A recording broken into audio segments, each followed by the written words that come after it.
आज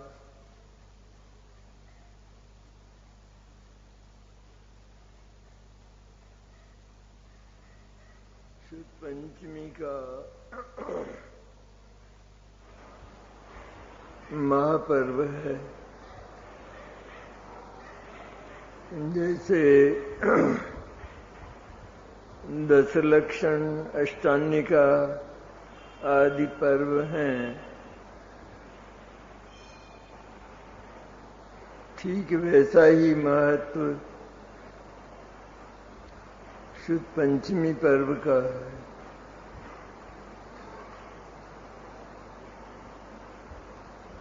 प्रतिवर्ष ही हम लोग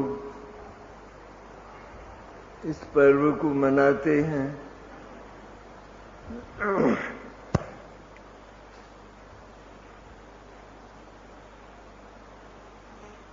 शुद्ध पंचमी पर्व को मनाने की जो परंपरा है,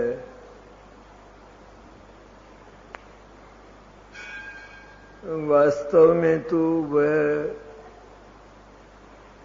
2000 वर्ष लंबी है। लेकिन इस युग में हम इस पर्व को ही भूल गए थे। आपने देखा होगा और हमको स्मरण भी होगा कि हमारे बचपन में शुद्ध पंचमी नाम का पर्व जाना ही नहीं जाता था। इसके बाद विद्वानों के प्रयत्नों से और पूज्य गुरुदेव के प्रयत्नों से, उनके प्रवचनों से हमें शुद्ध पंचमी का महत्व विदित हुआ और तब से हम लोग भी शुद्ध पंचमी पर्व मनाने लगे।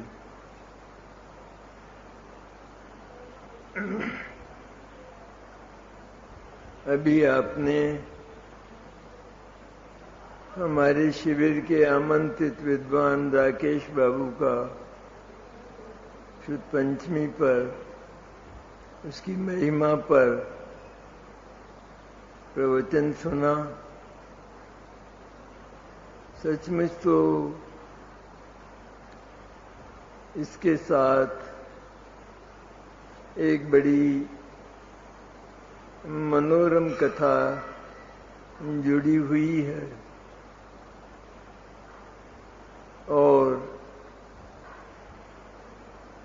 उस कथा का उल्लेख यहाँ भी हम कई बार कर चुके हैं। आज भी वही बात है।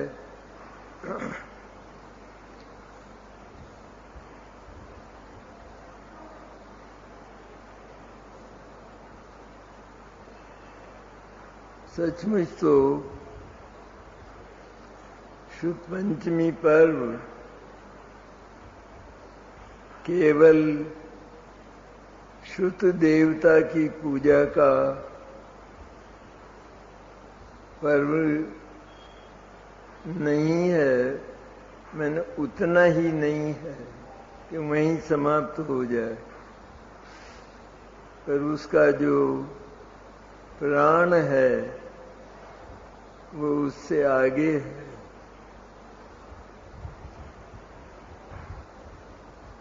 शुद्ध देवता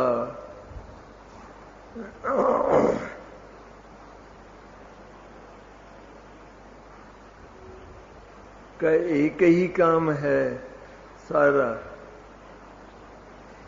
कि वो हमारे भीतर अनादि से विद्यमान जो महादेव है उसका परिचय करा देता है।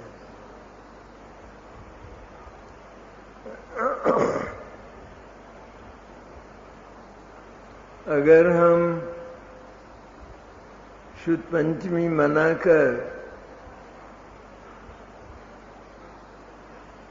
हमारे भीतर विद्यमान जो आनंद ब्रह्म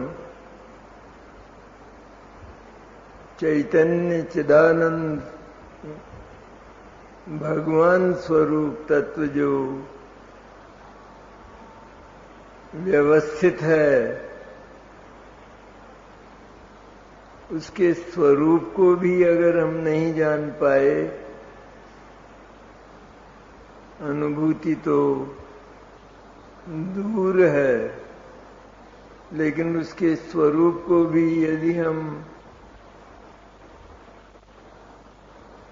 नए चक्र में पढ़ के नहीं जान पाए, तो शुद्ध की पूजा हमको भवसागर से पार नहीं ले जाएगी।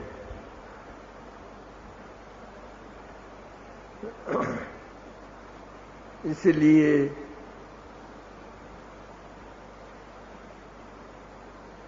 इस पर्व में भी हमारा प्रयत्न यही हो कि हम अपने नित्य के स्वाध्याय में जिसकी बहुलता से चर्चा आती है, उस परम शुद्ध स्वरूप जो परम पवित्र भगवान शुद्ध चैतन्य है, उसका परिचय करने का प्रयत्न करें, क्योंकि उसके परिचय के बिना पूरा का पूरा मनुष्य भाव निष्फल है। और यदि ये निष्फल हो गया और ये भाव, मनुष्य भाव यदि अंतिम है, तो फिर हमारा स्थान निगोद होगा। कम से कम अपने भीतर इतना भय रखकर भी यदि हम अपने देवता को जान सके, उसकी पूजा कर सके, तो फिर जो भवसागर है, जिसको भवसागर कहते हैं, वो चुल्लू भर रह जाएगा। जीवन का कोई बिंदु नहीं है, जैसा प्राय हमारा सोचना रहता है कि जिन लोगों की आयु अधिक हो गई है, अभी मरने का नंबर तो उनका है, हम तो अभी 40 वर्ष के ही हैं। यह बात काफी नासमझी की है, क्योंकि आयु के क्षण का कोई बिंदु नहीं, बिंदु तो है लेकिन हमें पता नहीं। एक बालक पैदा होते ही चला जाता है, हम वृद्धावस्था की बात करते हैं। हमारे बड़ा चैत्यालय के व्यवस्थापक सुगंध कुमार जी बिल्कुल एकदम चले गए, एकदम चले गए। थोड़ी देर पहले कहा कि मेरे से उठा नहीं जाता, कमजोरी बहुत लगती है। और इसके बाद उनके पुत्र और उनकी पत्नी ने उनको उठाने का प्रयत्न किया तो वो उठ नहीं सके और सदा के लिए सो गए। ये जीवन की कथा है, सत्य कथा है, सच्ची कहानी जो सबके साथ बीतने वाली है।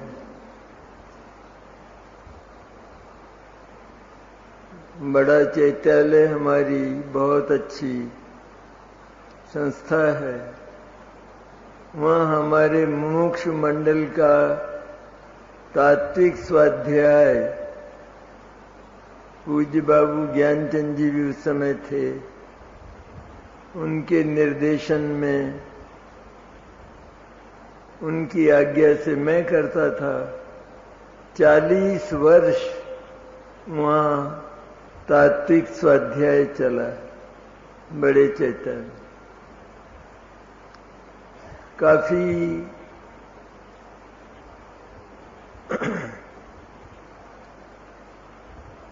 महत्व है उस मंदिर का जो कोई जानता नहीं है। हम तो बचपन से जानते हैं। कोटा में एक भी मंदिर इस प्रकार की आमनाय का नहीं है। ऐसी शुद्ध तेरा पंथ कुंद कुंद आमनाय का वो एक ही मंदिर है। मैं सोचता हूँ राजस्थान में भी एक मंदिर। जो कुछ भी हुआ चले गए वे रुलाते हुए सबको। हम आज के पर्व की चर्चा कर रहे हैं। आज ज्येष्ठ शुक्ला पंचमी है। ज्येष्ठ शुक्ला पंचमी को आचार्य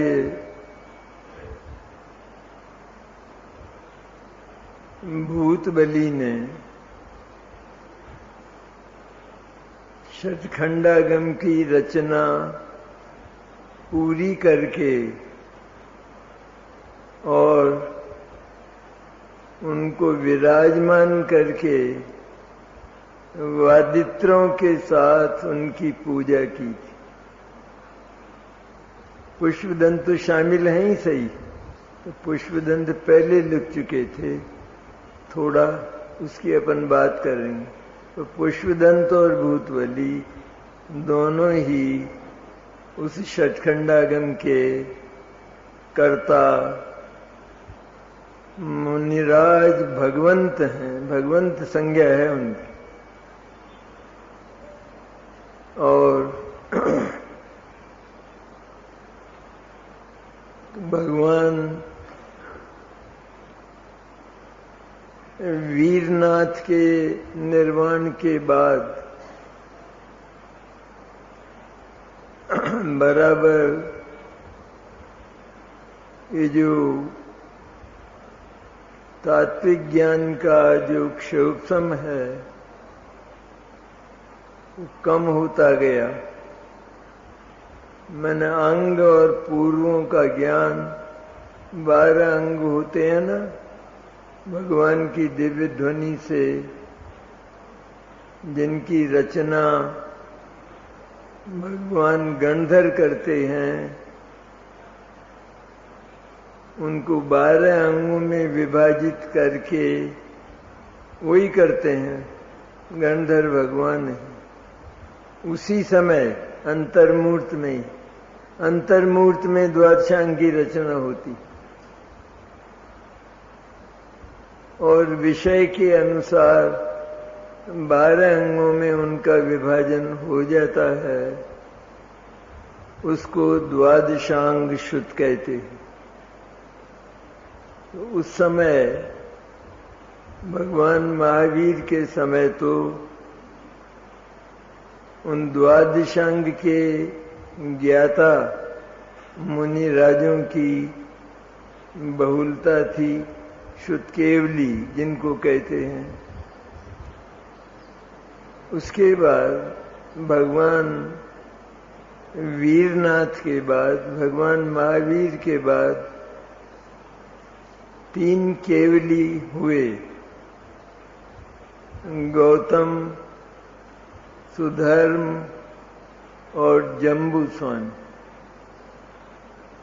गौतम तो युगंधर थे भगवान महावीर के, और ये जैसा हम कहते हैं कि पंचम काल में मोक्ष नहीं होता, लेकिन इन तीनों का मोक्ष पंचम काल में ही हुआ है।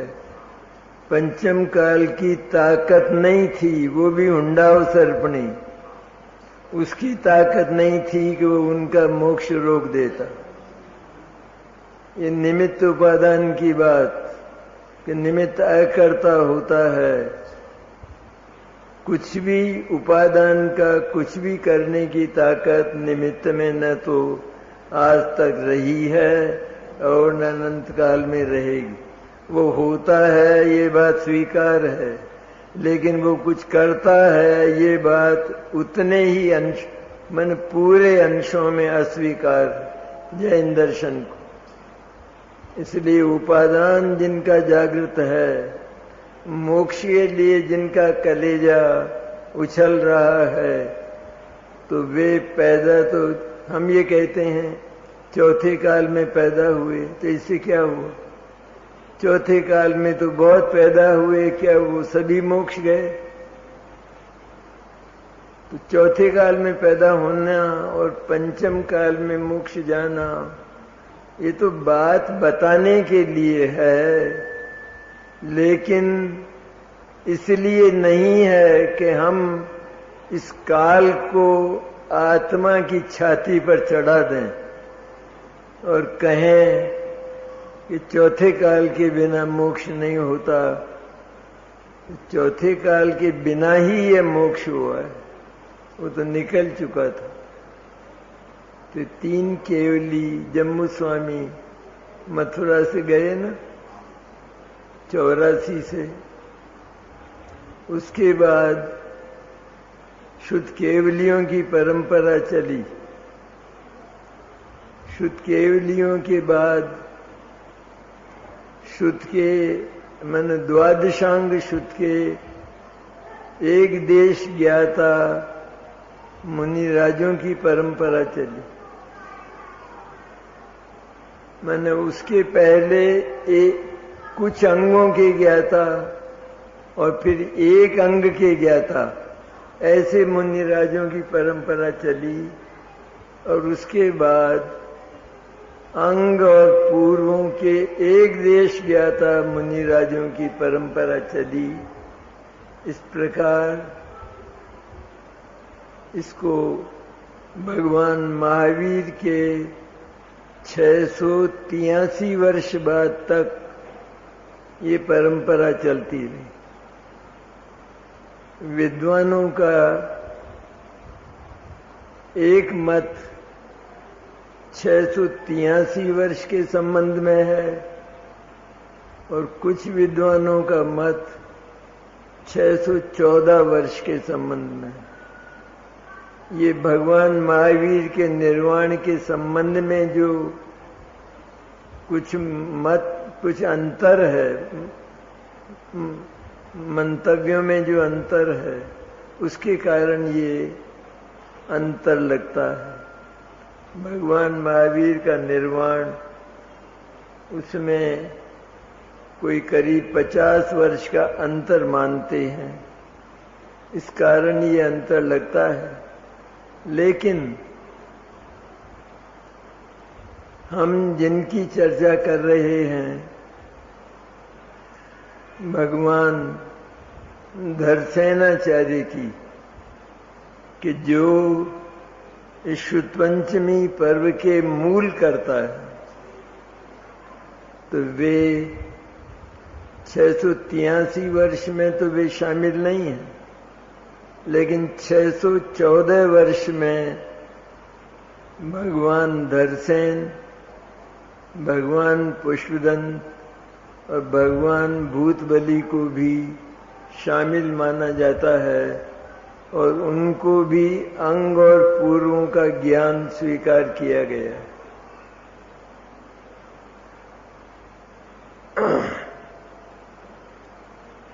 तो आचार्य धरसेन जो शुद्ध पंचमी के मूलाधार हैं, वे गिरिनगर की सौराष्ट्र देश के, सोरठ कहलाता था पहले, तो सौराष्ट्र है ना वो, तो सौराष्ट्र देश के गिरिनगर की चंद्र गुफा में रहते थे। मैंने गिरनार की चंद्र गुफा में, गिरिनगर में गिरनार की चंद्र गुफा में रहते थे। वृद्ध हो चुके थे, इसलिए उन्होंने जाना कि मेरी आयु निकट है और इस समय मेरे पास जो ये अंग और पूर्वों का ज्ञान है, इसमें बराबर क्षति आती जाएगी। तो इस ज्ञान को झेलने वाले अगर कोई समर्थ मुनि हो तो उनकी तलाश की जाए। ये विकल्प उनको पैदा हुआ। कितना बढ़िया विकल्प था। भगवान धरसेन को यदि ये विकल्प नहीं आता तो न तो पुष्पदंत और भूतबली उनके पास आते और न षटखंडागम की रचना होती, और षटखंडागम की रचना तो होती नहीं, पर उसके बाद होने वाले आचार्यों ने कि जिनको अंग और पूर्वों का ज्ञान नहीं था, उन्होंने जो कर्णान योग के ग्रंथ लिखे, वे ग्रंथ भी नहीं लिखे जाते। ऐसा महान उपकार, महान, ये तो विकल्प है। आ गया विकल्प आचार्य धरसेन को, और भविष्य का भी इतना ज्ञान उनको था कि उत्तरोत्तर श्रुत देवता की जो उपासना है वो कम होती जाएगी और क्षयोपशम ज्ञान है, इसलिए घटता जाता है। तो उन्होंने उस समय एक बड़ा सुंदर सुयोग मिला कि दक्षिण आंध्र देश में महिमा नगरी में संघपति महासेनाचार्य के नेतृत्व में एक बड़ा मुनि सम्मेलन होने वाला था और इसकी सूचना आचार्य धरसेन को मिली। तो आचार्य धरसेन को तुरंत विकल्प आया कि उस सम्मेलन में अवश्य इस प्रकार के समर्थ मुनि हो सकते हैं। तो उन्होंने वहाँ उस संघपति, संघाधिपति महासेनाचार्य को पत्र लिखाया कि आपके इस सम्मेलन में से 2 समर्थ मुनि राजों को कि जो मेरे ज्ञान को झेल सकें और याद रख सकें और उसका लेखन कर सकें, ऐसे मुनियों को 2 मुनि राजों को मेरे पास भेजो। महासेनाचार्य ने तपास करके और 2 मुनि राजों को भगवान धरसेन के पास जाने का आदेश दिया। उन मुनि राजों का नाम था सुबुद्धि और नरवाहन, तो वे रवाना हो गए आचार्य धरसेन के पास आने को। और जिस दिन उन्हें आचार्य धरसेन के पास पहुंचना था, उसी रात को आचार्य धरसेन को एक स्वप्न आया, जिसमें उन्होंने दो बड़े बड़े सफेद बैलों को अपने सामने खड़ा हुआ देखा। उससे उन्होंने जान लिया कि मुनिराज आ गए हैं, और प्रातः काल होते ही सुबुद्धि और नरवान दोनों मुनिराज उन्हें प्रणाम करके उनके सामने हाथ जोड़े खड़े हुए थे।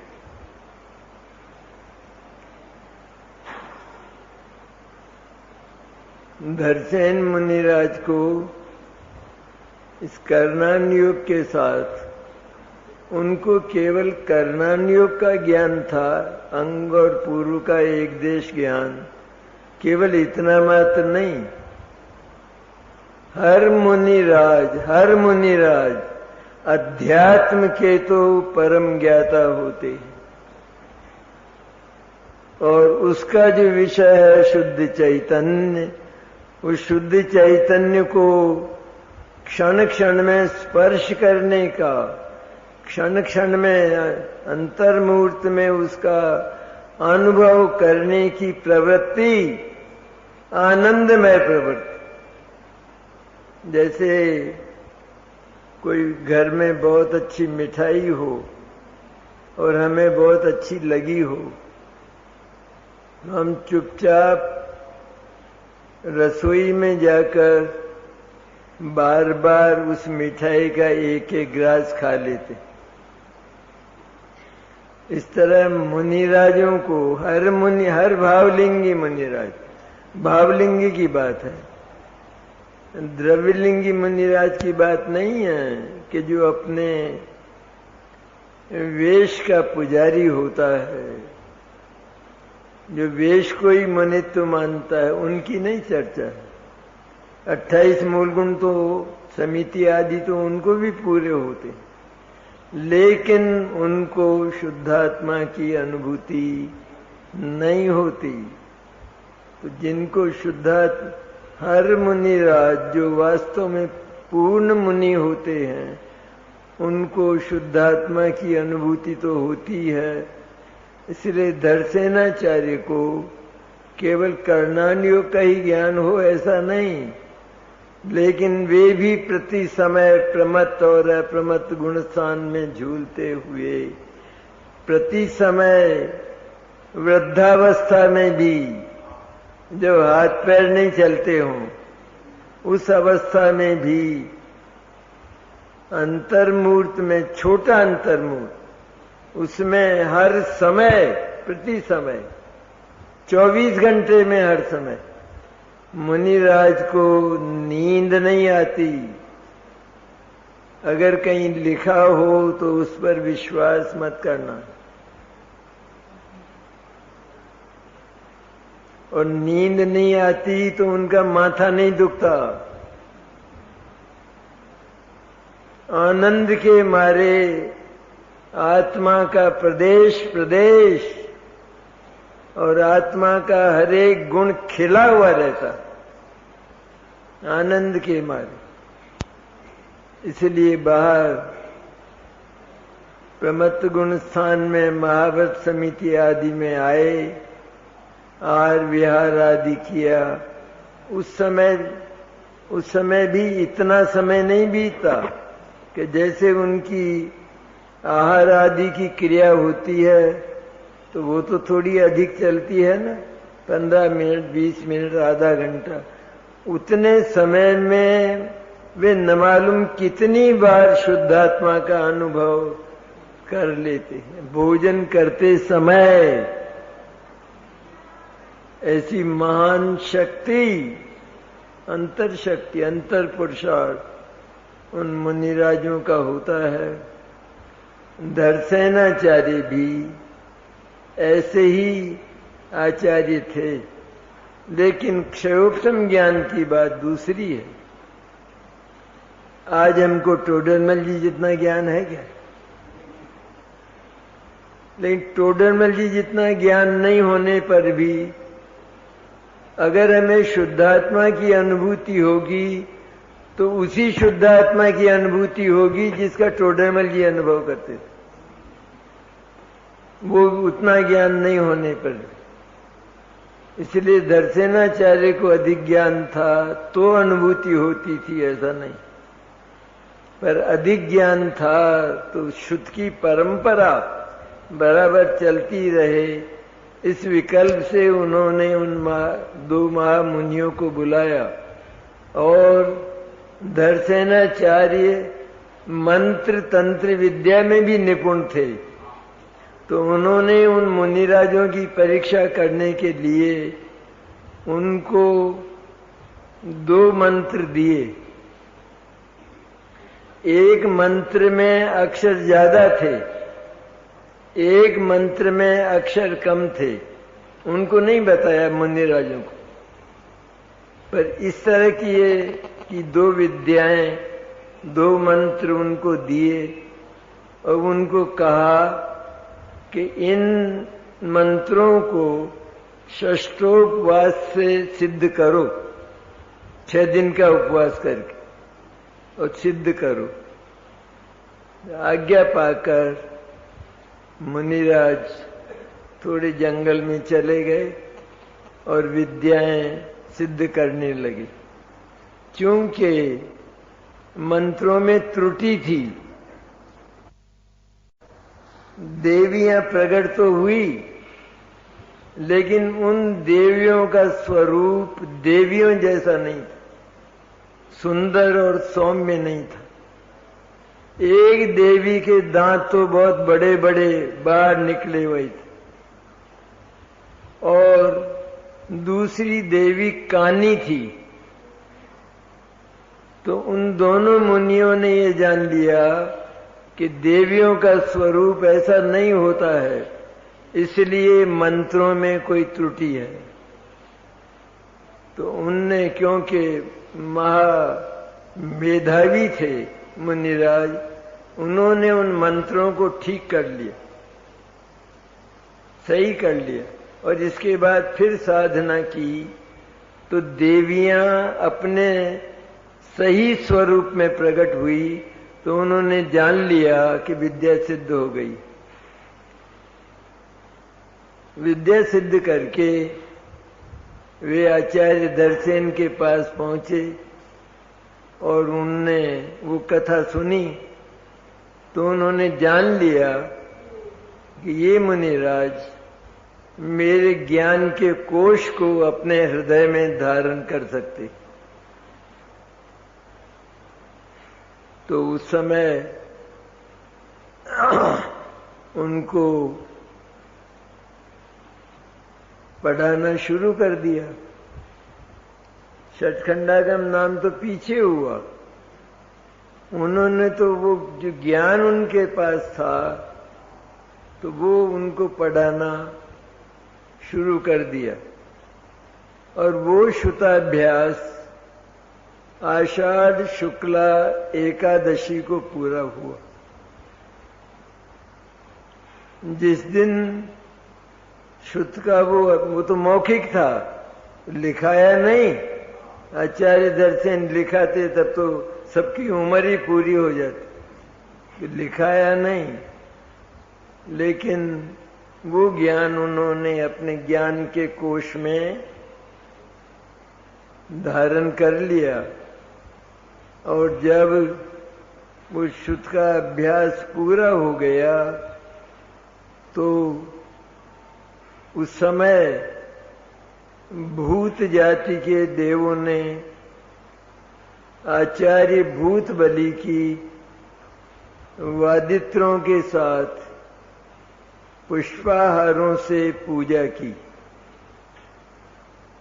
और दूसरे मुनिराज जो पुष्पदंत थे उनके दांतों की जो पंक्ति थी वो बहुत अस्त व्यस्त थी, तो भूतों ने उसको बहुत सुंदर कर दिया। तो पहले इनका नाम सुबुद्धि और नरवाहन था। आचार्य धरसेन ने जब भूतों के द्वारा इनकी वो पूजा देखी तो एक का नाम पुष्पदंत, बड़े का नाम पुष्पदंत और छोटे का नाम भूतबली रख दिया। तो वे पुष्पदंत और भूतबली के नाम से प्रसिद्ध हुए। अब आचार्य धरसेन ने उनको वहां से जाने की आज्ञा दी कि अब तुम जाओ। तो इसका क्या कारण है? ठहरने क्यों नहीं दिया?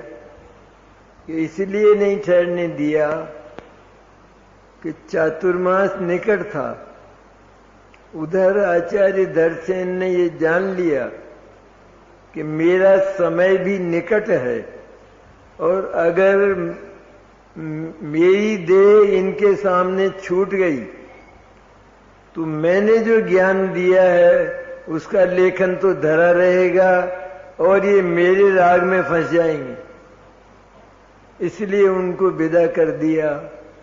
तो वे आज्ञा पाकर आचार्य पुष्पदंत और भूतबली अंकुलेश्वर चले गए।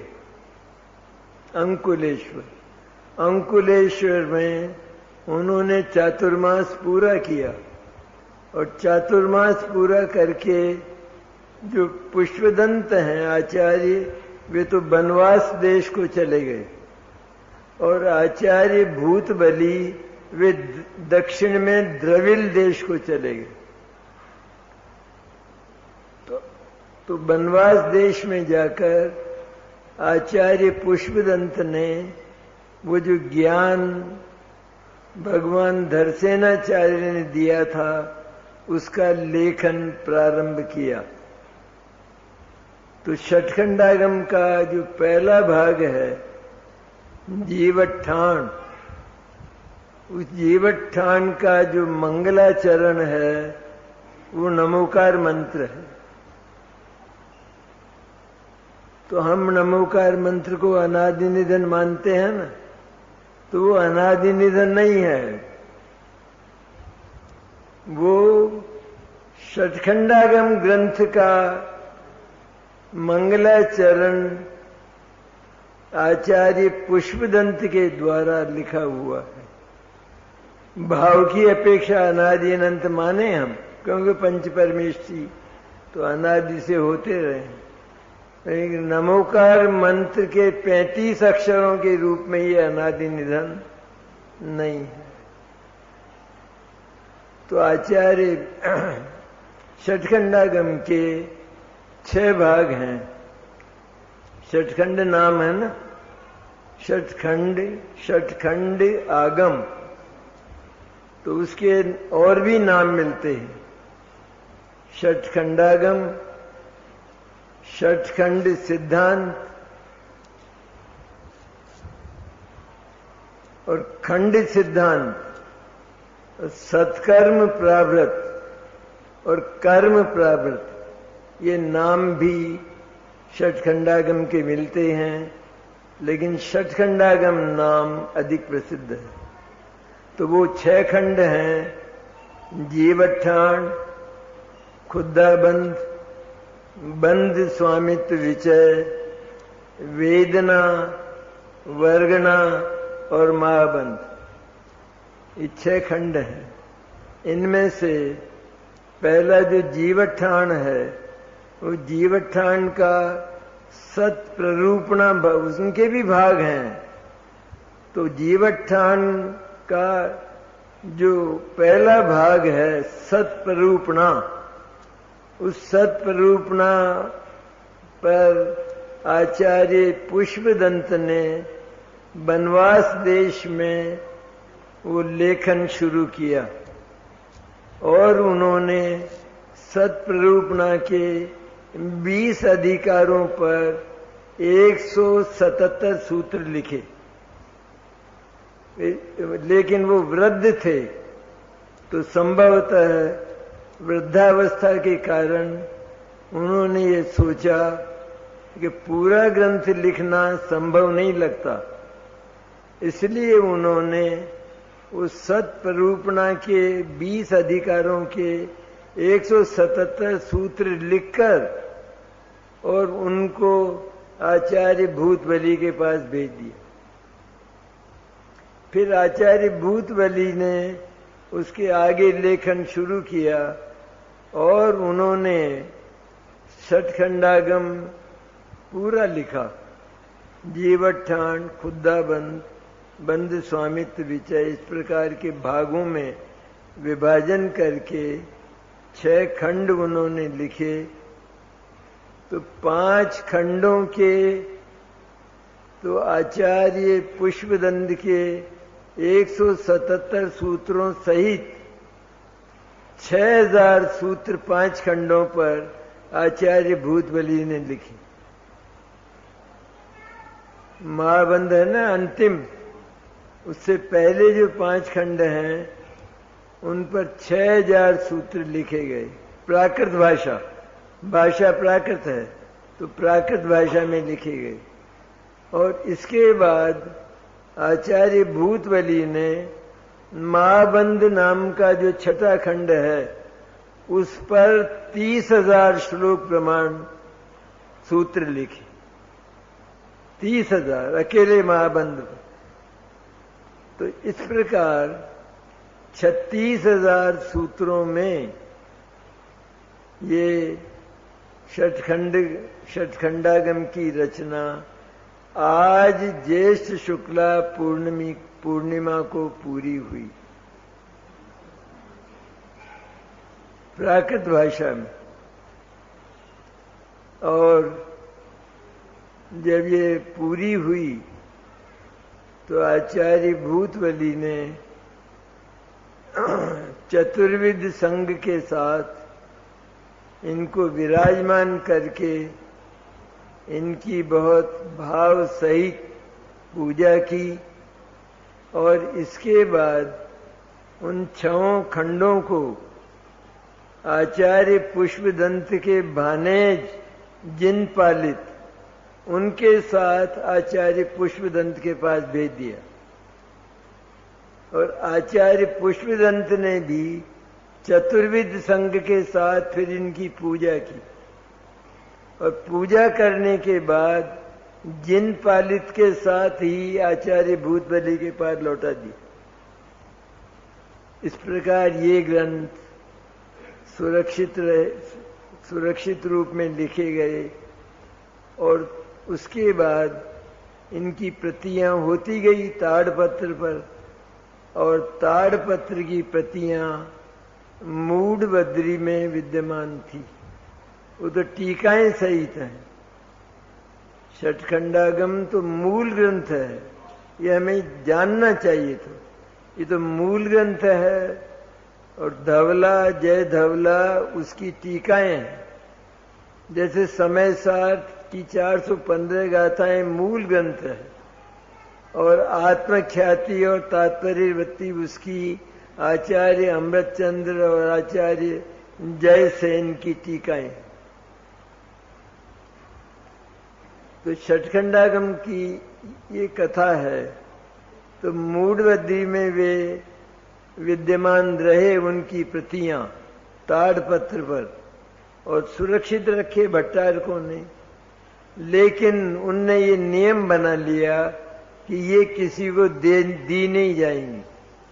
तो उसकी भी एक कथा है बहुत बड़ी कि वो किस तरह से बाहर आए और यहां तक कैसे पहुंचे। तो उसकी लंबी कथा है। पर इसका जो श्रेय है वो बंबई के सेठ मानकचंद हीराचंद और सहारनपुर के सेठ जम्बू प्रसाद जी को। इन्होंने किसी भी तरीके से वहां के जो विद्वान थे दक्षिण के, मूढ़बद्री इत्यादि के, उन विद्वानों से मिलकर और ये उनसे मंत्रणा की और उनको कहा कि वो हिंदी भी जानते थे, वो संस्कृत भी जानते थे, तो लिपि संस्कृत और हिंदी की बात तो दूसरी है, लेकिन वो तो जो लिपि थी, षटखंडागम की जो लिपि थी वो तो दूसरी थी, लेकिन हमारी जो लिपि है वो तो नागरी लिपि है ना, तो वो नागरी लिपि भी जानते थे। इसलिए उनसे मंत्रणा करके उनको कहा कि तुम षटखंडागम की नागरी लिपि में नकल करो, तुमको हम इतना पुरस्कार देंगे। तो उन लोगों ने स्वीकार कर लिया। तो उसका श्रेय जो है वो एक दो इस प्रकार के विद्वान है, सीताराम शास्त्री जैसे, तो वो फिर उनकी नकल करके यहाँ लेकर आए। उन्होंने फिर वो यहाँ सहारनपुर के लाला जम्मू प्रसाद जी को दी, फिर उनकी और उनको बुलाकर फिर और नकलें कराई और वो जगह जगह फैल गई। और हमारे तक ये प्रतियां आने का श्रेय डॉक्टर हीरालाल जी, पंडित फूलचंद जी, उनको है कि उन्होंने इसकी हिंदी टीका कर। अगर हिंदी टीका नहीं होती तो ये कैसे समझ में आती? प्राकृत भाषा में लिखे हुए थे ना। तो षटखंडागम के बाद जब ये तो आचार्य दर्शन की जो चर्चा है, तो उनका तो समय था ईसा की पहली शताब्दी, ईसा शताब्दी के 87 वर्ष करीब। उस समय आचार्य दर्शन मैंने विक्रम संवत 144, उस समय आचार्य दर्शन हुए। उसके बाद आचार्य कुंद भी उसी समय यहाँ विहार कर रहे थे और उन्होंने भी षटखंडागम के 3 खंडों पर 12,000 श्लोक प्रमाण परिक्रम नाम की टीका लिखी। आचार्य कुंद ने, जो अब मिलती नहीं है, 3 खंडों पर उन्होंने लिखी। उसके बाद तो आचार्य कुंद भी पहली शताब्दी के लगभग ही हुए हैं। तो ये जो आचार्य दर्शन ने रचना की, इस रचना का नाम प्रथम श्रुतस्कंद है, प्रथम श्रुतस्कंद। और उसी समय आचार्य कुंद जब विदेश से लौटे और उनको भी विकल्प आया समय सार, प्रवचन सार, नियम सार, पंचास्तिकाय और अष्टपाहुट, ये लिखने का जो विकल्प आया वो विदेश से लौटने पर आया। तब उन्होंने भी ये ग्रंथ लिखे और इनको द्वितीय श्रुतस्कंद के नाम से पुकारा गया।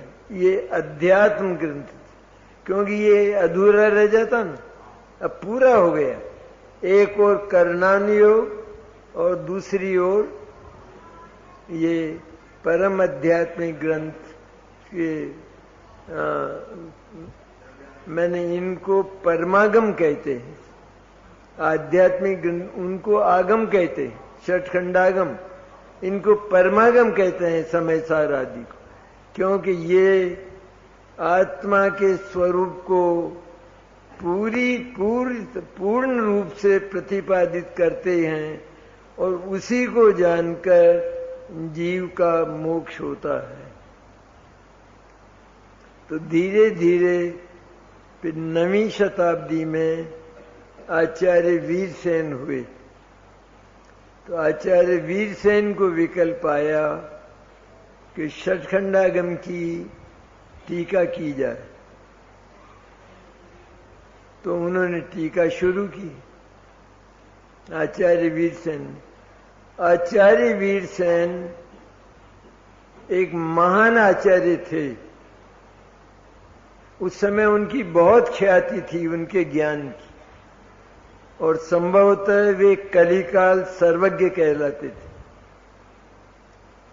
तो आचार्य वीरसेन ने इनकी टीका शुरू की 9वीं शताब्दी में, और 9वीं शताब्दी में ही वो पूरी हो गई।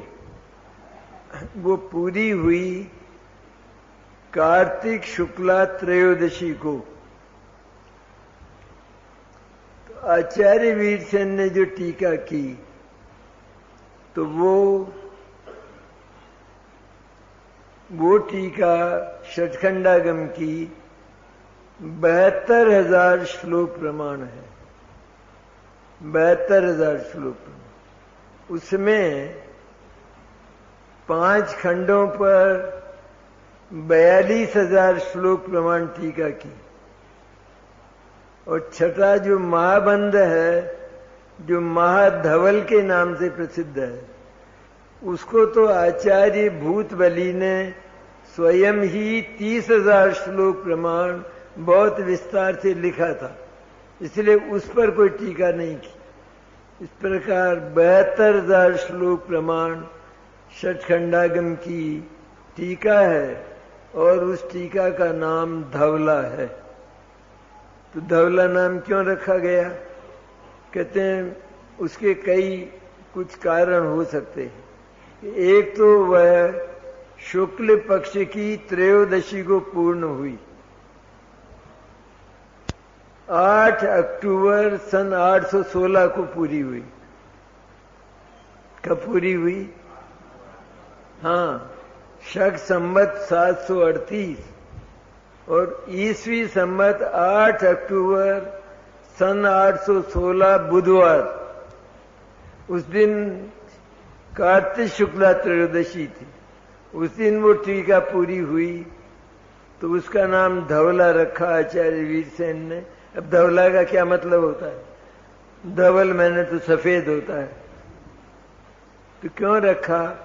कि संभवतः ये नाम रखने के कुछ कारण होते हैं, कि संभवतः क्योंकि ये कार्तिक पक्ष की शुक्ल पक्ष में ये टीका पूरी हुई, यह भी एक कारण हो सकता है कि उसका नाम धवला रखा गया। दूसरे, उस समय सम्राट अमोघ वर्ष का शासन था, और सम्राट अमोघ वर्ष की एक उपाधि अतिशय धवल थी।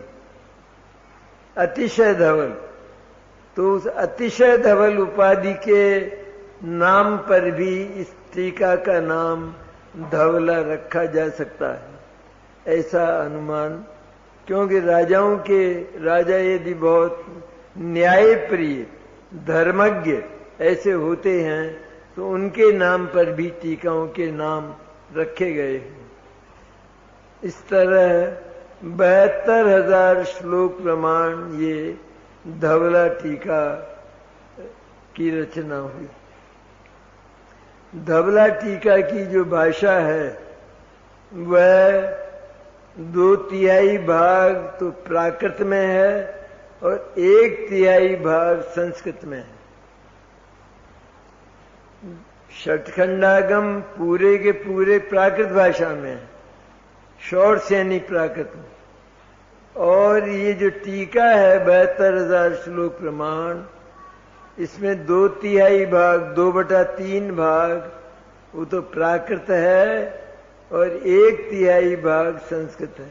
आचार्य वीरसेन का। आचार्य वीरसेन मेधावी आचार्य थे। उनकी जो शैली है वो बड़ी विलक्षण थी। कहीं कहीं उनको किसी विषय में मतभेद मिला। मैंने 2 आचार्यों के 2 मत मिले,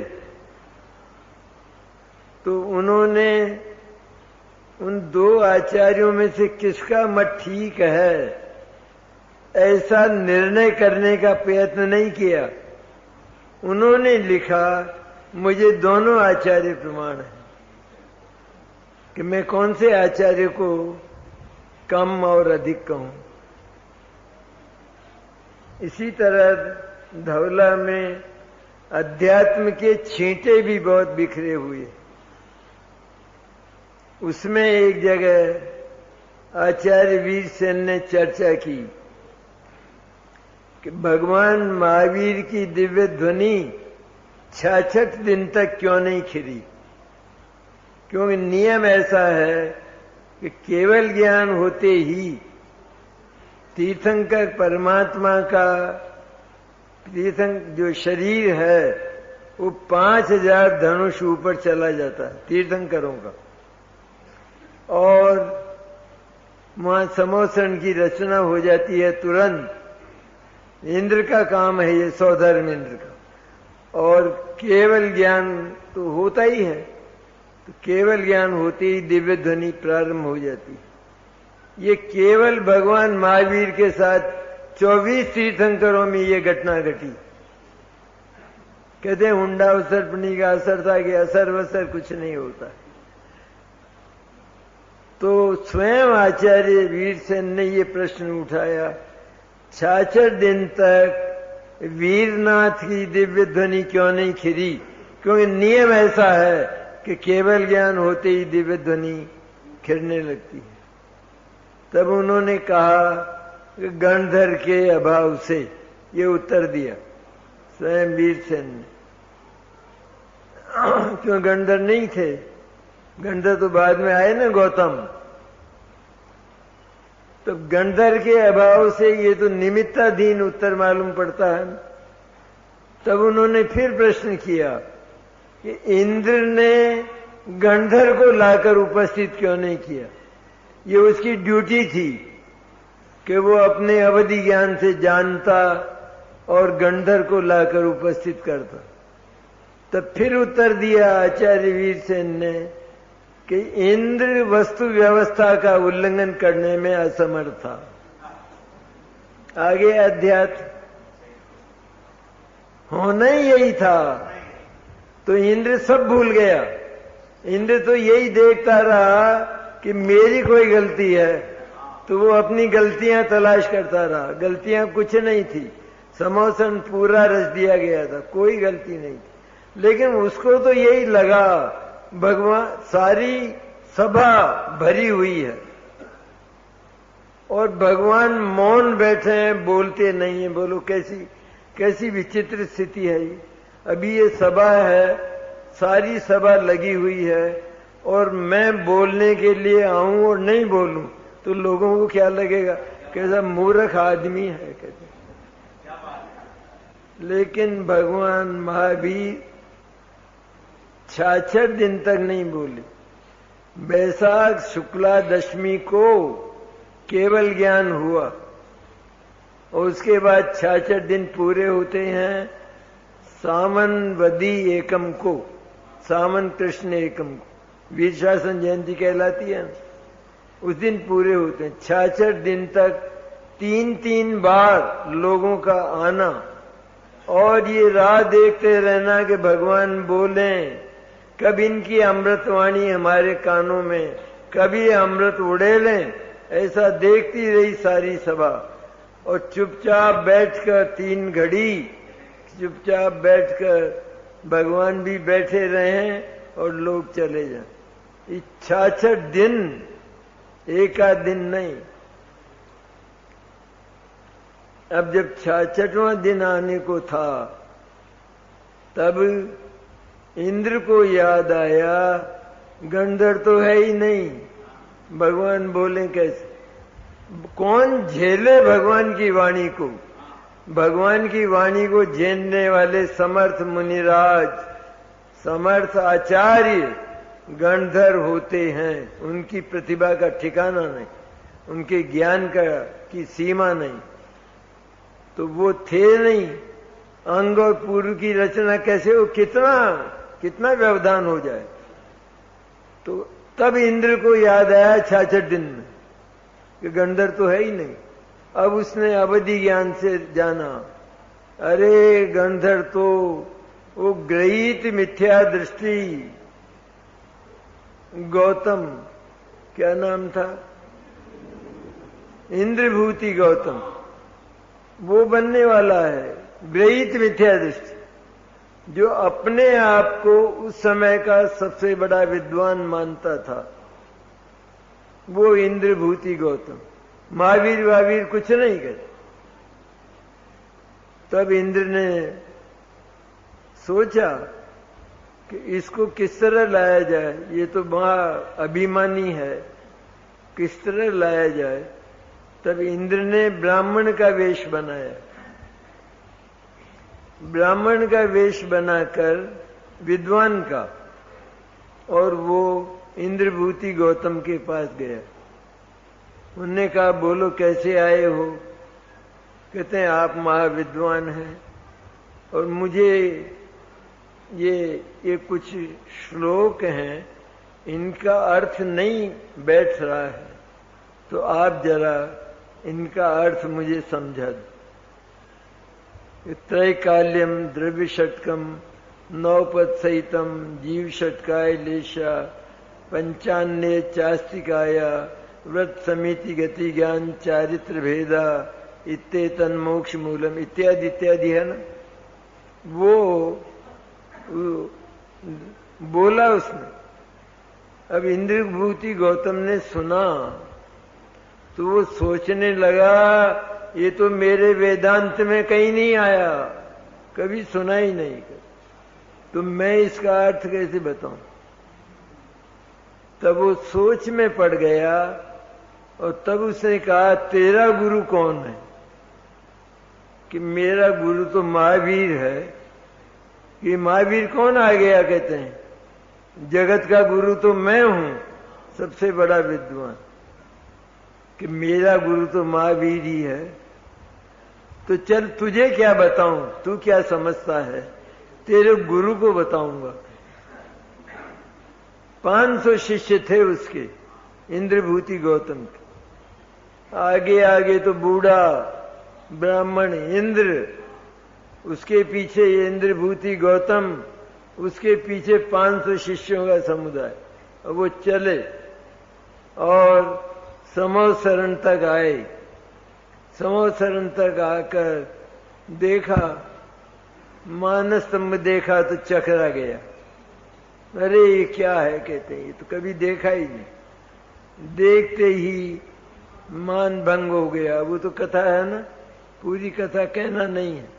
हुआ ये कि अंत में वो ऊपर गया और ऊपर जब 8वीं भूमि पर पहुंचा, पहुंचते ही भगवान के दर्शन हुए और तत्काल उसको पहले की देशना वो आ गई।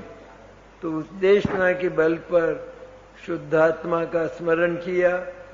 शुद्धात्मा का स्मरण करते ही शुद्धात्मा का अनुभव हुआ, सम्यक दर्शन ज्ञान चारित्र हुए और भगवान को बोला, भगवान मुझे जैनेश्वरी दीक्षा दीजिए। दीक्षित हो गया। भगवान क्या दीक्षा? और जाके गंधर के कोठे में बैठ गया और तत्काल दिव्य ध्वनि शुरू हो।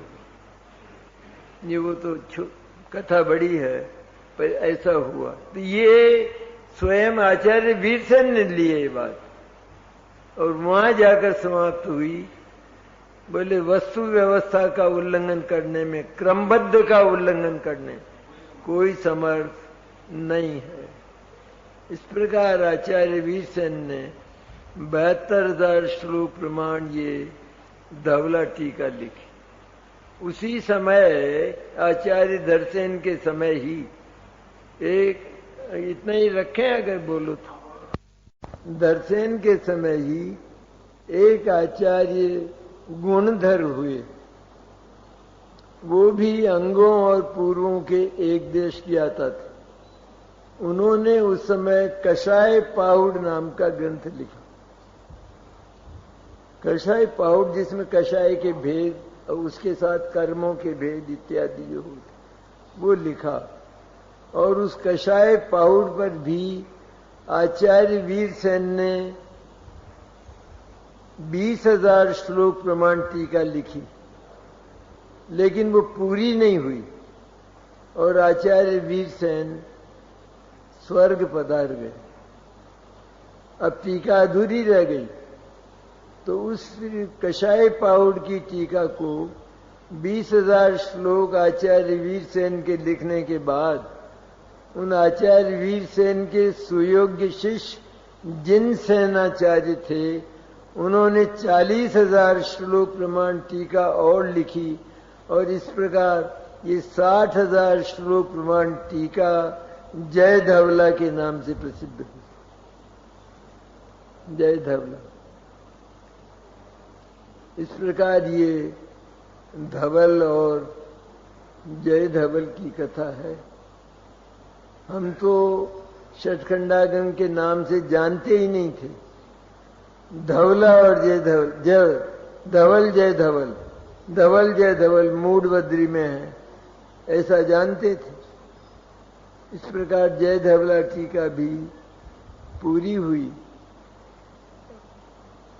पंडित टोडरमल जी के समय में भी ये प्रयास हुआ था, क्योंकि वो तो महाविद्वान थे न। उन्होंने भी मूड बद्री में आदमी भेजा था, लेकिन वो रास्ते में ही मर गया क्योंकि आने जाने के साधन नहीं थे। इस प्रकार कई प्रयत्न हुए और अंत में ये हमारे इन विद्वानों के प्रयत्न से और उन श्रीमंतों को भी धन्य है कि उन्होंने किसी न किसी प्रकार से इनको उत्तर भारत में मंगा लिया, इनकी प्रतियां करा ली नागरी लिपि में, लिपि नाग उसमें प्रतियां करा ली। ये जो संस्कृत के और प्राकृत के जैसे समयसार में है ना, इसको कहते हैं नागरी लिपि। वो पहले कन्नड़ में थी। जब आचार्य ने लिखी उन्होंने पुष्पदंत भूतबली ने, वो कन्नड़ में थी। फिर उसकी नागरी लिपि में उन विद्वानों ने, सीताराम शास्त्री वगैरह ने वो उसको किया और ये आज हमारे सामने है। विचार ये आता है कि अगर ये पंडित, ये डॉक्टर हीरालाल जी जैसे, पंडित फूलचंद जी जैसे विद्वान न होते, प्राकृत, संस्कृत और हिंदी के ज्ञाता, तो ये ग्रंथ कैसे हिंदी में, आज तो हिंदी में मिलते हैं, तो इनको पढ़ने का अवसर मिलता ही नहीं। आज तो हमारे कई विद्वान, हमारे गुरुदेव ने भी प्रयत्न किया था इसका। गुरुदेव को तो बहुत महिमा थी, उस समय भी ये प्रयत्न हुआ था, लेकिन चूंकि सरल नहीं है ना बात, इसलिए वो पूरा पढ़ा नहीं जा सका। अब अभी तो कोई भी, आप और हम कोई भी उसको लेकर, भले ही उसका अर्थ हम न जान सकें, लेकिन पढ़ तो सकते हैं। इस तरह कई विद्वान आज पढ़ते हैं। कर्णान योग की मुख्य चर्चा है, कर्म प्रकृतियों आदि की, और स्थान स्थान पर शुद्धात्मा का स्मरण किया गया है। उसी समय जो आचार्य कुंद कुंद हुए, उन्होंने द्वितीय श्रुत स्कंद के रूप में ये परम आध्यात्मिक ग्रंथ लिखे और ये पूरे श्रुत ज्ञान की पूर्णता हो गई। क्योंकि केवल अगर षटखंडागम ही लिखा जाता तो कर्णान योग को सहायता मिलती, लेकिन आचार्य कुंद कुंद को विकल्प दूसरा आया कि कर्णान योग तो लिखा जा चुका, लेकिन जो मुक्ति का प्रदायी जो मूल है अध्यात्म, वो अभी बाकी है। ये उनको विदेश से आने के बाद स्मरण हुआ, विकल्प आया, और उनके उस विकल्प ने आज हमको धन्य कर दिया। क्योंकि ये ग्रंथ भी वास्तव में तो अलमारियों में ही बंद थे, जैसे वो वहां थे न मूड बद्री में, उसी तरह ये उनके केवल दर्शन कराए जाते थे, और ये भी बंद ही थे अलमारियों में। लेकिन गुरुदेव जैसे महापुरुष उत्पन्न हुए हमारे भाग्य से, इस निकृष्ट पंचम काल में, निकृष्ट, जहां शुद्धात्मा का पता भी नहीं था। शुद्धात्मा को के लिए तो ये कहा जाता था आत्मा द्रव्य दृष्टि से शुद्ध है, पर्याय दृष्टि से तो अशुद्ध है न। इस तरह कहकर उस द्रव्य दृष्टि को तो हल्का किया जाता था और द्रव्य दृष्टि से शुद्धता कैसी होती है ये भी पता नहीं। तो केवल वर्तमान में तो अशुद्ध ही है और व्रतशील इत्यादि का पालन करके, तप करके, ध्यान करके, कर्म वो आत्मा को बहुत परेशान करते हैं, उसके मोक्ष मार्ग में बहुत व्यवधान करते हैं, ऐसा स्पष्ट रूप में माना जाता था। तो इनका नाश होने पर, 8 कर्मों का नाश होने पर जीव का मोक्ष होगा, तब वास्तव में शुद्ध होगा। वो तो द्रव्य दृष्टि से शुद्ध कहा जाता है, लेकिन है वास्तव में अशुद्ध।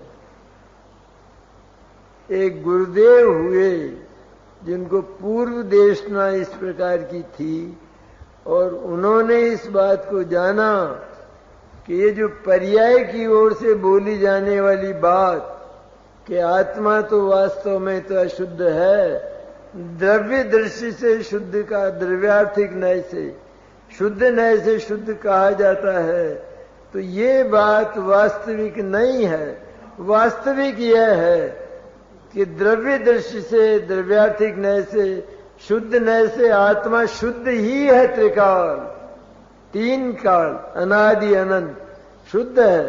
पर्याय दृष्टि में कल्पनाएं और भ्रम बहुत हैं, उस भ्रम, वो भ्रम और कल्पनाएं अशुद्ध हैं। मैंने शुद्ध आत्मा को अशुद्ध माना जाता है, बस ये अशुद्धता है। ये गुरुदेव अगर नहीं होते तो इस परम सत्य का उद्घाटन नहीं होता। और ये उत्तर प्रदेश, वो तो था ना पश्चिम सौराष्ट्र, तो वहां थी ये बात। लेकिन कुछ लोग जब यहां से पहुंचे तब उन्होंने वास्तविकता को जाना और उस शुद्धात्मा को स्वीकार किया। वास्तव में आत्मा में कल्पना से अशुद्धि पैदा हुई है, पर्याय में, वो भी द्रव्य तक, मैंने उस सत्ता तक, असंख्य प्रदेशी जो अनंत शक्तियों का पुंज आत्मा है, वहां तक मोह राग द्वेष की अशुद्धि पहुंचती नहीं।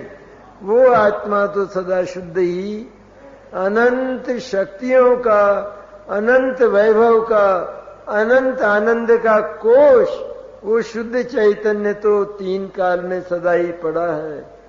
मोह राग द्वेष की कल्पनाओं को छोड़कर जब जीव उनसे विरक्त होकर, मैं मोही नहीं, मैं रागी नहीं, मैं द्वेषी नहीं, मोह मेरा कुछ नहीं लगता, राग मेरा कुछ नहीं लगता, द्वेष मेरा कुछ नहीं लगता, ये सबके सब भ्रम और कल्पना से पैदा हुई पर्याय हैं। इनके साथ ममत्व करना सबसे बड़ी मूर्खता है और इसी से संसार, इसी को संसार कहते हैं। ये अकेले इस पूरे विश्व में अगर बताया तो उनका नाम पूज्य गुरुदेव श्री कांजी स्वामी, उन्होंने बताया। कोई बताने वाला, बड़े बड़े विद्वान थे पर कोई बताने वाला नहीं था, नए लगा देते थे। नए, आत्मा शुद्ध है, कहते शुद्ध तो है लेकिन द्रव्य दृष्टि से, द्रव्यार्थिक नए से शुद्ध है। गुरुदेव ने बताया कि उस शुद्ध द्रव्य का, शुद्ध चैतन्य का, शुद्ध द्रव्यार्थिक नय से क्या लेना देना है। वर्तमान में शुद्ध द्रव्यार्थिक नय का, शुद्ध नय का जन्म नहीं हुआ तो उस आत्मा का क्या बिगड़ा। और वर्तमान में अशुद्ध नय, व्यवहार नय, अज्ञान, पूरी अज्ञान दशा है तो उस आत्मा का क्या बिगड़ा। इस प्रकार सारी पर्यायों से शुद्ध अशुद्ध और शुद्ध जो होने वाली पर्याय हैं, क्षणभंगुर, उन सारी क्षणभंगुर पर्यायों से और क्षणभंगुर अशुद्ध पर्यायों से रहित जो सदा ही विद्यमान तीर्थंकरों की तरह से प्रत्येक जीव के भीतर पड़ा है, वो जो शुद्ध चैतन्य परम तत्व है, वो परम तत्व हमारा वास्तविक उपास्य देवता है। भगवान अनंत और सिद्ध की तो हम पूजा करते ही हैं, उनसे भी परम उपास्य देव, देव मैंने उसकी 8 द्रव्य से पूजा नहीं होती, उसकी तो शुद्धोपयोग से पूजा होती। जो शुद्ध उपयोग है, शुद्ध ज्ञान, स्वसंवेदन ज्ञान, स्वसंवित्ति, कई नाम है, इनको अन्य द्रव्यों से हटाकर और सारे विकल्पों से इनको विवेक अर्थात खाली करके इस ज्ञान को, शुद्ध ज्ञान, और उस शुद्ध ज्ञान में उस शुद्धात्मा की महिमा लाकर कि जब बार बार उस शुद्धात्मा संबंधी विकल्प, अन्य विकल्प नहीं, लेकिन शुद्धात्मा संबंधी विकल्प जब इस शुद्ध ज्ञान में होने लगते हैं, तब अंत में जब आत्मा की पूरी महिमा आ जाती है तो वो स्थिर हो जाता है। वो आत्मा के, शुद्धात्मा के विकल्प भी टूट जाते हैं और शुद्धात्मा के विकल्प टूटकर उस अनंत आनंदमय शुद्धात्मा का अनुभव होने लगता है। उसको स्वसंवेदन ज्ञान कहते हैं। वो स्वसंवेदन ज्ञान भी उस समय स्वसंवेदन ज्ञान रहकर भी नहीं रहता, पर वो भी ये भाषा बोलता है, मैं तो परम शुद्ध चैतन्य तत्व हूं, मैं स्वसंवेदन ज्ञान और शुद्ध आत्मा की अनुभूति हूं, ऐसा नहीं बोलता, अभेद हो जाता है। पर्याय द्रव्य बनकर द्रव्य के साथ अभेद हो जाती है। इसका नाम सम्यक दर्शन, सम्यक ज्ञान और स्वरूपाचरण चारित्र, इसका नाम सम्यक दर्शन। सम्यक दर्शन का विषय में आत्मा बिल्कुल शामिल नहीं है, आत्मा का एक अविभाग प्रतिच्छेद भी शामिल नहीं है। सारी विकारी और निर्विकारी पर्याय, सिद्ध दशाएं भी उसमें शामिल नहीं है। जगत के पदार्थ तो बहुत दूर रह गए, वो शामिल नहीं है। भगवान जिनेंद्र भी उस स्वसंवेदन ज्ञान से, मैंने नए नहीं है वहां, लेकिन ज्ञान तो स्वसंवेदन रूप है न, केवल ज्ञान भी। तो केवल ज्ञान के द्वारा भगवान जिनेंद्र अपने आप को केवल शुद्ध चैतन्य मानते हैं, केवली नहीं मानते, सर्वज्ञ नहीं मानते, शुद्धात्मा मानते। और भगवान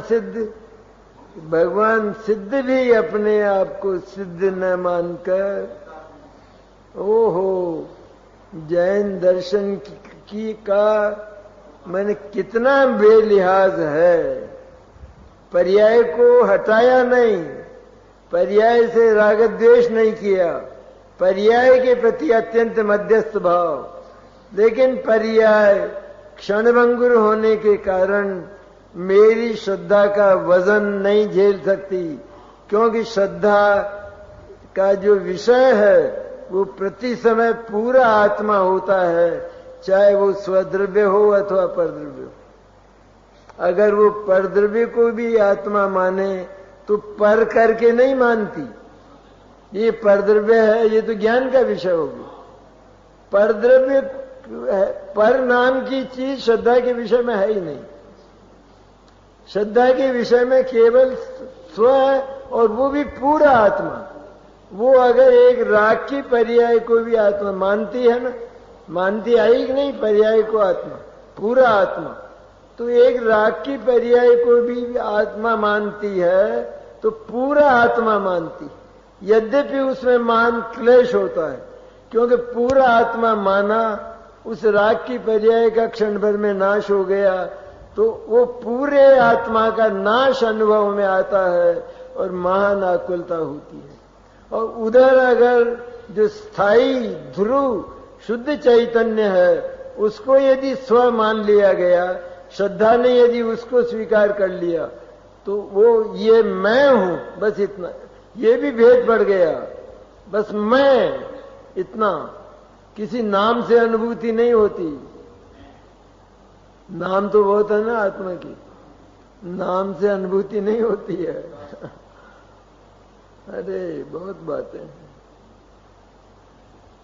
तो इस तरह वो शुद्ध आत्मा का स्वरूप जानकर, जैसा जिस समय उसकी महिमा आने लगी और उसके संबंध में ज्ञान के विकल्पों के द्वारा, राग के विकल्पों के द्वारा नहीं, ज्ञान के विकल्पों के द्वारा उस शुद्धात्मा का निर्णय किया।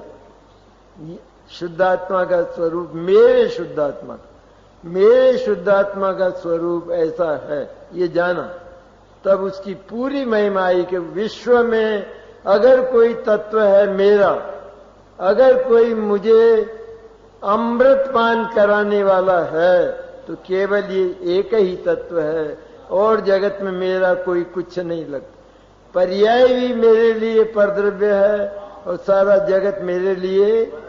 अरे जब मैंने इसको अपना मान लिया, ध्रुव को, स्थायी को, तो फिर इससे अन्य प्रकार के स्वभाव वाले जितने भी भाव हैं वे आत्मा कहाँ रहे?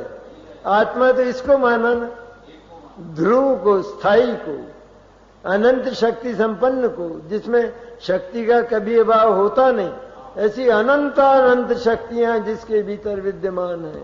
इतना धनिक, इतना समृद्धिशाली जिस तत्व को आत्मा माना, तो वैसा जगत में दूसरा न तो विकारी पर्याय है, न सिद्ध दशा है और न जगत है। भगवान है तो उनके घर के हैं, हमको क्या देते हैं? क्योंकि देने लेने का जगत में विधान नहीं है, कुदरत में। इस तरह जब जाना, तब सम्यक दर्शन नाम का पहला तत्व जो आज तक नहीं हुआ, अपूर्व है, महान सुखद है और अतीन्द्रिय आनंद बरसाता हुआ आता है, वो पैदा होता है सम्यक दर्शन। उसके साथ सम्यक ज्ञान, वो भी यही बोलता है।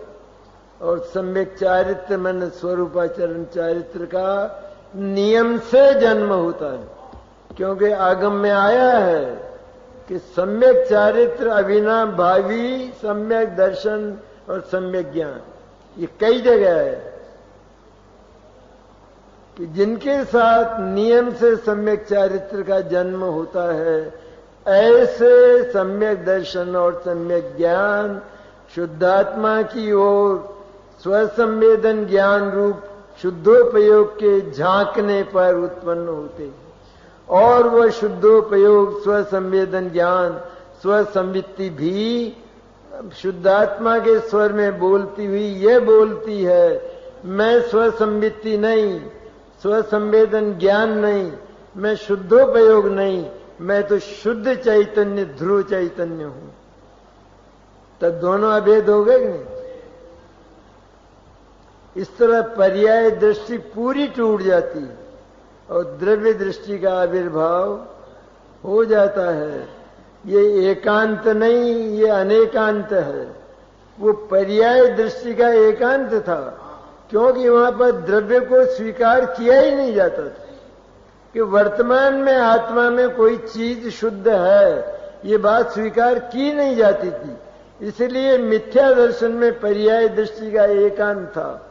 और यहाँ उस पर्याय की अशुद्धता को, ये तो भ्रम जनित है, कल्पना जनित है, ये स्वीकार करने के बाद जब सद्गुरु की देशना मिली और उस देशना को धारण किया और उसको, उसका निर्णय करके जब ये शुद्ध आत्मा की ओर झांका, तब द्रव्य और पर्याय दोनों का ज्ञान हो गया। और पर्याय वो आश्रय करने लायक, अवलंबन करने लायक, अहम करने लायक नहीं है। ये दोनों को जानकर ये निर्णय किया, क्योंकि दोनों परस्पर विरुद्ध हैं। एक अनित्य है, दूसरा नित्य है। एक में विकार होता है, दूसरे में विकार नहीं होता। ऐसा जान तो एक सामान्य समझदार व्यक्ति होगा, उसके सामने द्रव्य और पर्याय को अगर रखा जाए तो किसको उठाएगा कि मैं इस पर्याय को क्या करूं? ये खुद मरेगी और मुझे मारेगी। मैं तो इस द्रव्य पर ठोस जो फौलादी तत्व है, फौलादी तत्व जिसमें कभी एक निशान नहीं होता, सारा जगत आक्रमण करे तो भी जिसकी वज्र दीवारी में, चार दीवारी में निशान नहीं होता, ऐसा वज्र तत्व मैं हूं। और वो भी आनंदमय, ज्ञानमय, अनंत शक्तियां, सारी सामग्री आत्मा के पास है। ऐसे उस तत्व की महिमा आई, उसकी जो अनुभूति हुई उसको सम्यक दर्शन कहते हैं। लेकिन सम्यक दर्शन भी सम्यक दर्शन के विषय के बाहर है, वो शामिल ने पर्याय है ना। तो सम्यक दर्शन, सम्यक ज्ञान, सम्यक चारित्र ये भी उसके विषय के बाहर हैं, अपने आप हैं, अपने आप हो जाते हैं। कहते हैं ये तो महान तत्व है, हम तो क्षणभंगुर हैं। ऐसे महान तत्व का एक बार हमें इस श्रुत देवता के पर्व पर, शुद्ध पंचमी पर्व पर हमें इस जीवन में उसकी अनुभूति हो। अनुभूति के पीछे नहीं पड़ना, उस तत्व के पीछे पड़ना। तो इस तरह उस शुद्ध चैतन्य के पीछे उपयोग के द्वारा पढ़ने पर उसकी महिमा आती है।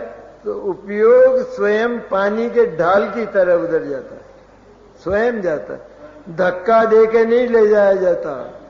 इस तरह उपयोग शुद्ध आत्मा का को जानकर यही मैं हूं ऐसा जानता हुआ और अपना कल्याण करे, निरंतर अतीन्द्रिय आनंद को पिए, यही आत्मा का मोक्ष है।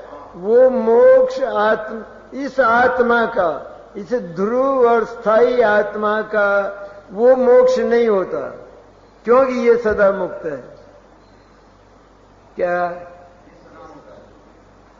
ये मुक्त है, वो मोक्ष होता है। तो जो ये मानता है कि मेरा मोक्ष नहीं होता, उसका मोक्ष हो जाता है, पर फिर भी वो ये मानता है कि मेरा मोक्ष नहीं होता। ऐसी अद्भुत बातें हैं। तो आज के पर्व पर ये बात हुई।